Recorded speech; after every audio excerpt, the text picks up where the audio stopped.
Olá, amigos. Meu nome é Regina e eu estou atendendo um pedido do casal maravilhoso que é Marli e Eduardo, né? E eles me pediram para que eu viesse agora, por intermédio deste vídeo, né? Falar um pouco sobre o estudo bíblico em casa, em família, né? E eu comecei a pensar como eu iria fazer esse vídeo, né? E comecei a pensar em Santo Agostinho, porque Santo Agostinho diz assim, olha, ninguém ama aquilo que não conhece. E é verdade, né? Como é que eu posso amar uma coisa que eu não conheço? Então, o ponto principal que a gente precisa refletir nesse vídeo, né? Que não será longo, e sim muito breve, será que nós conhecemos o Senhor como deveríamos? Não é? Porque, na verdade, muitas vezes nós conhecemos o Senhor por uma outra pessoa, né? E nunca nós deixamos com que Ele se revele a nós. Sim, é Ele que quer se revelar a nós. Não pense você que você pensa, eu quero conhecer o Senhor, mas é Ele que quer que você o conheça, né? Então, quando você diz sim, eu quero conhecer o Senhor, Ele se revela. E nesse revelar-se, o que Ele coloca em nós? Ele coloca a boa vontade, Ele coloca a dinâmica do eu quero, Ele coloca a dinâmica do amor, não é? Se nós pensarmos, e vamos lá para Atos 8:31, nós vamos ver que o etíope, né, que estava lendo Isaías, Filipe pergunta para ele, você entende o que está sendo lido? E ele diz, como eu posso entender se ninguém me explica? Então está aí o ponto do nosso estudar a Bíblia, né? Nós fazermos um estudo bíblico em casa, na comunidade, na pastoral, com os amigos, porque alguém precisa explicar. E Deus vai dar oportunidade para que essa pessoa seja aquela a quem Ele vai se revelar e essa pessoa passará para o grupo. Nós sabemos os 4 pilares das diretrizes para a evangelização no Brasil, não é? Nós sabemos disso. Primeiro é a palavra, né? Que vem através do quê? Da iniciação cristã. Então, essa palavra está totalmente permeada em toda a iniciação cristã, não é? Catequese, batismo e catecumenato. Tá? Depois nós temos o pão, que é através de quê? Através da liturgia. Porque essa liturgia é que nos alimenta para nós continuarmos, né? Depois vem o quê? A caridade. E aí a caridade, nós sabemos que é o amor. E o amor é o amor fraterno. Então, tudo que eu sei, eu tenho que passar para o outro. Tudo aquilo que eu aprendi, o outro também tem que absorver, também tem que ter isso. E o final é a missão missionária, mas é a própria igreja. Porque a igreja é missionária. E nós sabemos disso. Por que essa igreja é missionária? Porque os discípulos, né, eles foram os primeiros missionários da igreja. Se eles não tivessem feito isso, nós hoje não estaríamos aqui, não é mesmo? Então, quando eu penso que toda essa revelação que o Senhor faz a mim, eu preciso testemunhá-la, não é? Então eu preciso que as pessoas me vejam e observem como o meu agir, como a minha participação, como tudo aquilo que eu penso está automaticamente ligado a quem? Ligado à vida de Jesus. Mas eu preciso conhecer essa vida de Jesus, né? É necessário que eu tenha disponibilidade, que eu tenha paciência, que eu tenha amor a essa palavra. Eu não vou conseguir sozinho. E é interessante a gente ter vamos dizer assim, uma certa, humildade para dizer que sozinho você não consegue. Por quê? Porque muitas vezes, e aí nós temos que entender que a Bíblia, né, esses 46 livros, né, é de uma riqueza muito grande. Mas ali está permeado toda a vida, não é? Toda a humanidade está ali, né? E tudo baseado em quê? Na fé. Então, muitas coisas a gente não entende, mas não entende mesmo. Porque a gente precisa saber o contexto, a gente precisa saber como foi escrito, né? É impossível ter acesso a essa palavra sem antes saber como Jesus vivia, não é? Como foi a sua caminhada, seus amigos, não é? Qual foi a sua prioridade? E Jesus conhecia o Antigo Testamento. Jesus sabia das Escrituras, não é? Por isso ele tinha condições de passar para os seus discípulos. Mas nós não podemos esquecer a ação do Espírito Santo. Então, se eu não coloco esse Espírito Santo, sabendo que ele está em mim, mas pedir a ação dele a todo momento e, principalmente, para o estudo da Sagrada Escritura, eu não vou conseguir entender a Sagrada Escritura, né? Eu não vou conseguir entender o que ele quis dizer naquele momento. E aí nós temos um ponto que nós precisamos ter essa humildade de saber que nós só teremos acesso a isso a partir de uma formação simples, direta, eficaz. Então nós poderemos colocar, sim, tudo em prática, porque nós entendemos o que foi proposto. Porque senão, minha gente, o que vai acontecer? Se não temos alguém que está numa formação, fazendo uma formação, tudo que será dito será passado, o melhor será passado. Então, é importante que a gente perceba que e hoje é o que mais se tem na internet, né? São formações, né? E são padres. Ah, Regina, eu acompanho o padre tal, eu acompanho o padre tal. Isso é maravilhoso, não é? As homilias, né, que são feitas. Então, por que não ter a humildade? Aquilo é gravado. Então, por que não ter a humildade de pegar o caderno, de escutar, de ler primeiro o Evangelho, depois escutar o que ele está falando e ir anotando bonitinho, né? Ou então fazer até depois uma síntese de tudo que foi falado, né? Isso é importante. E aí você vai à sua Bíblia de novo. E quando chega à sua Bíblia, você começa a entender, não é? O que ele quis falar, né? Nós sabemos que a palavra de Deus, ela precisa ser lida, mas com amor, ela precisa ser rezada com fé e ela precisa ser estudada com carinho. E para isso precisamos ter conhecimento. Então, eu não posso tirar da Bíblia, não é, a exegese. Regina, mas o que é isso? Exegese é o estudo do contexto histórico. Sim, a Bíblia é viva. Ela é viva e eficaz. A palavra de Deus, ela é viva e eficaz. Tanto que você hoje pode abrir a sua Bíblia, ouvir uma homilia, ou também você ler uma perícope de qualquer evangelho, qualquer parte, e você diz assim, nossa, parece que foi escrita para mim. Mas não foi. Não foi escrito para Regina, em Niterói, em Caraí, amiga de Marli Eduardo, não foi.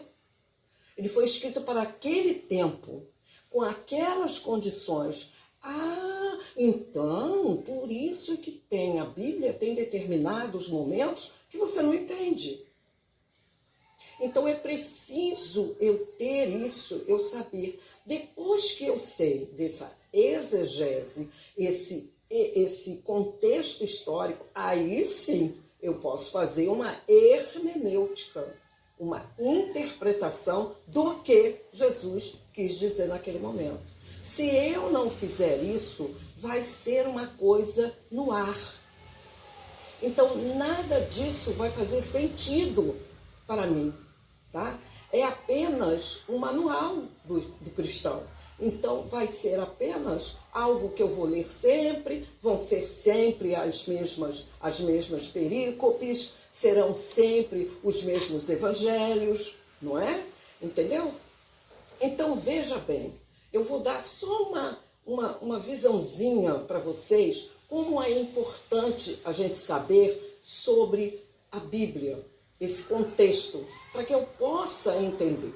Se você pegar o capítulo 18 de Mateus, ele vai começar o capítulo, Jesus está falando com os discípulos, ensinando aos discípulos, ele está indo para Jerusalém. Então ele vai passando por vários lugares, mas também sabia que os fariseus estavam escutando o que ele estava falando. Então ele começa a falar no capítulo 18, né? Ele coloca vários assuntos no capítulo 18 e ele começa a falar sobre a parábola do fariseu e do publicano. Então essa parábola, você pega a sua Bíblia que você vai ver lá. Então essa parábola é a característica do farisaísmo, ou seja, olha, Senhor, eu sou bom, eu não sou como aquela pessoa ali, olha, eu faço. Muitas vezes a gente faz isso. Ai, graças a Deus que eu não sou assim como fulana. Que coisa feia, não é não? Mas a gente faz, né? Depois ele vai falar que para entrar no reino de Deus é necessário ser como criança. E aí, né? Muita gente diz assim, eu quero ser como criança. O que é isso? Você não pode voltar a ser criança, não é? Você não pode voltar a ser criança. Tá. Então ser inocente como criança. Não, não é inocente como criança. Porque naquele tempo, criança não tinha valor social. Então era servo e a criança sem valor social. Então se não tinha um valor, não tinha nenhum adjetivo para aquela criança. Então ser como criança é despojar-se de tudo. A não ser nada. A não ser ninguém. E é o que bate conosco, porque nós queremos ser alguém. Sabe com quem você está falando? Não sei. Entende? Então, esse é o ponto. Então, para você entrar no reino dos céus, você não tem que ser o rabino, você não tem que ser o fariseu, você não tem que ser... Não. Você não tem que ser nada, sabe? Você tem que ser humilde. Okay? Então, Jesus fala sobre isso. E depois, para arrematar esse discurso de Jesus, Jesus vai falar sobre o homem rico. Que ele diz para ele, eu faço tantas coisas, mas eu queria, não é? Conhecer ou entrar para o reino dos céus. E Jesus disse, tudo bem, você faz tudo isso, tudo que você faz, né? Todos os mandamentos que você faz, então vende tudo, dá aos pobres e me segue. Ele não podia fazer isso, né? E ele diz que ele não podia abandonar a riqueza dele. Então, veja que muitas vezes a gente também faz isso. A gente, quando o Senhor pergunta para nós, olha, segue-me, e a gente diz, não, Senhor, olha, eu tenho isso, eu tenho aquilo, eu tenho a minha família, eu tenho... Né? E para fechar esse discurso de Jesus, ele anuncia ele faz o terceiro anúncio da paixão. E detalhe, Lucas vai dizer que os discípulos não entendiam o que ele falava. Então veja, como é que ele vai fechar esse capítulo 18? Ele fecha o capítulo 18 com o cego Bartimeu. E esse cego Bartimeu, o que ele faz? Ele está indo para Jericó e existe um cego de Jericó. Em Lucas não diz o nome, mas a gente sabe que é Bartimeu, porque está em Mateus. E é interessante porque este homem, né, ele ouviu Jesus falar e entendeu o que Jesus estava falando. Tanto que ele diz, falam para ele, ele vê aquela confusão, ele percebe aquela confusão e ele pergunta, quem é? É Jesus. E aí ele grita, Jesus, filho de Davi, tem piedade de mim. Quando ele diz isso, Jesus, filho de Davi, Jesus para sabe? E aí os discípulos dizem, não, fala, não fica falando não, sabe? Cala a boca, e isso. Mas ele grita mais alto ainda, Jesus, filho de Davi. Gente, o Messias vem de onde? Não é? O Messias vem de Jessé, de Davi, né? Então, este cego percebeu que era o Messias que estava passando por ali, o filho de Davi. Então, a messianidade do Antigo Testamento está sendo colocada agora. Então, veja bem, Jesus diz, vem cá, traz ele aqui. Em Mateus, a gente sabe que ele deixa o manto. Então, veja, ele está despojando da riqueza dele, não é? É o manto, era a única coisa que ele tinha para se proteger no frio, para se proteger de alguma coisa, era aquele manto. Ele deixa o manto e ele vai. Veja outra situação. Ele chega perto de Jesus e Jesus pergunta para ele, o que você quer que eu te faça? Ele perguntou a Jesus, Jesus perguntou ao cego, o que você quer que eu faça para você? E aí, muitas vezes, Jesus também pergunta para nós, o que você quer que eu te faça? E a gente com muito fervor, fala, eu queria que o Flamengo não tivesse mais nenhum jogador, não tivesse mais nenhum doente, não é? Eu queria que o Fluminense saísse da zona de rebaixamento, eu queria que o Botafogo fosse o campeão, eu queria que o Vasco não tivesse mais problema nenhum. Mas o cego de Bartimeu, o cego de Jericó, falou, eu quero, né, que eu veja. Então, quando Jesus percebe que ele entendeu, né, o Messias, quem ele era, o que Jesus faz? Vê, tua fé te salvou. Então, a fé no Messias que ele acreditava, Jesus fez ele ver. E aí, a Bíblia mesmo diz, a partir daquele momento, ele passou a seguir Jesus e a louvar a Deus, a glorificar a Deus. Então, muitos também acompanharam. Então, veja que interessante, né? Então, foi um cego que viu quem era Jesus e pediu para ele continuar, para que ele visse muito mais coisas do que ele tinha percebido, não é? Então, gente, a gente começa a entender que não é apenas um estudo bíblico em família, não é? É muito mais que isso. Que nós tenhamos a consciência que muitas vezes, por uma vida tão agitada, a nossa vida, a gente abdica da nossa vida espiritual, da reza do terço, da leitura bíblica, da formação familiar, tá? E para terminar, né?